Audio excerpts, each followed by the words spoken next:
Good evening. Thanks for joining us on the news at 8. Today, the 28th day month of April 2023. I am Grace Dorcas Nikachi. First, the major headlines. Criminals panic as ABN, CDC and Army renew collaborative strategy. Federal Inland Revenue Service extends date for filing VAT. Governor Lalong calls for camp over attack in Jos South. We take commercials. We'll be right back with details and many more. Stay connected.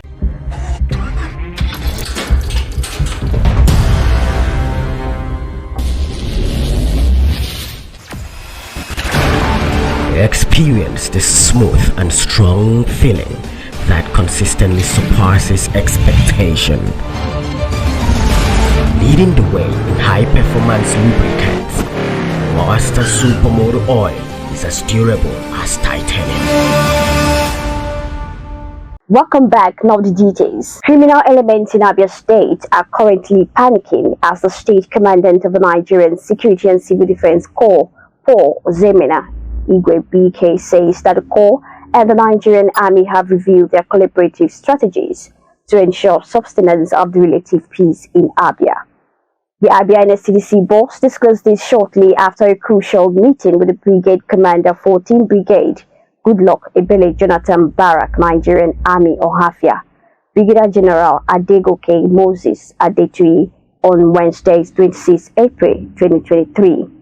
Ndukwe Agogo, the PRO Abia State Command, announced in a statement. The Federal Inland Revenue Service has extended the due date for value-added tax filing for the month of April from 21st April 2023 to 30th April 2023. No details were provided for an extension of the date. The extension is a result of the recent changes to the value-added tax compliance process on Tax Pro Max, a tax administration solution introduced by FIRS in June 2021, is a one-stop shop for taxpayer registration, tax return filing, tax payment, tax clearance certificate requesting, among other functionalities. FIRS communicated this extension and the new due date in its public notice issued earlier this week.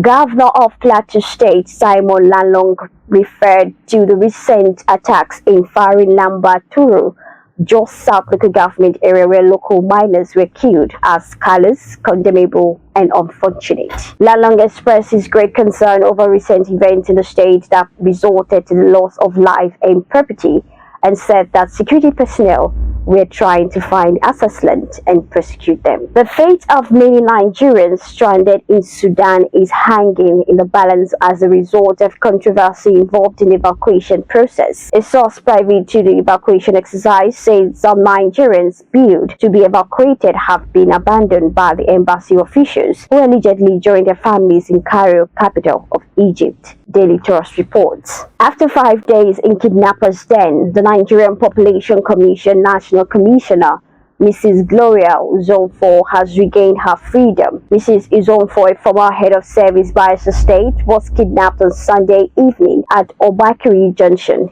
East-West Road, Omoho, local government area of Rivers State, along with her driver and domestic aide on their way to Port Harcourt after a trip to Brass local government area of Bayelsa State. The police public relations officer of the Rivers State Command, Grace Iring Okoko, who confirmed Mrs. Uzonfo's release, said she has been reunited with her family. The Federal High Court in Abuja has dismissed a bail application filed by the alleged terrorist negotiator Tuko Mamu, who was detained and held in custody by the state's security services. The court, in a ruling that was delivered by Trial Justice Inyang Ekwo, said it was persuaded by a counter affidavit the Department of State Services filed to oppose Mamu's request for bail. More details have emerged on what transpired at Wednesday meeting by the President-elect Asiwaju Bola Ahmed Tinubu, which was held alongside leadership of the All Progressives Congress and some National Assembly members over the zoning of the leadership of the incoming 10th National Assembly. ABN TV reports that Tinubu outrightly rejected proposals made by some members of the APC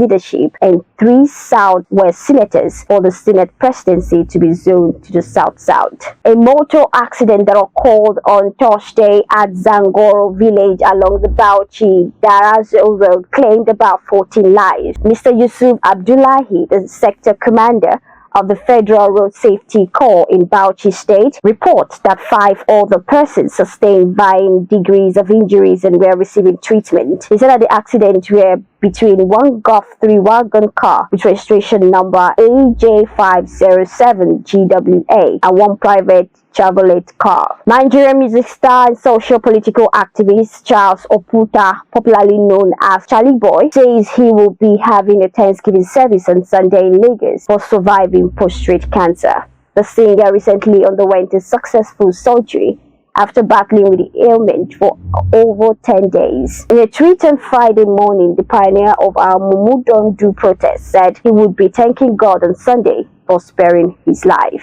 On the foreign scene, Ecuador declared members of organized crime group terrorists on Thursday, allowing the military to pursue them with greater freedom. In a meeting presided over by President Guillermo Lasso, the Public and State Security Council decided to take actions. Still on foreign scene, a passenger boat carrying dozens of people capsized in western Indonesia, killing 11 people, an official reported on Friday. After the incident off the coast of Western Rio province on Thursday afternoon, rescuers found 62 survivors and mostly found the bodies of women and children, according to a statement from the local search and rescue agency officials, Kuku Widodo. While in sports, former Super Eagles forward Jonathan Akpobere has warned the Flying Eagles coach Ladam Bosso to invite players based on merit ahead of the 2023 FIFA Under-20 World Cup. In a chat with CompleteSports.com, the former Wolfsburg striker stated that Bosso's invitation of players must be devoid of sentiment. And this brings us to the end of the news at 8. But before we go, we cover major stories. Criminals panic as ABN CDC and Army renew collaborative strategy. Federal Inland Revenue Service extends date for filing VAT. Governor Lalong calls for calm over tax in Jos South. These and many more different platforms. Just log on to www.abntv.com.ng, and you can also follow us on all social media platforms being displayed on the screen. I am Grace Dorcas Onyekachi. Have a pleasant night rest and happy weekend.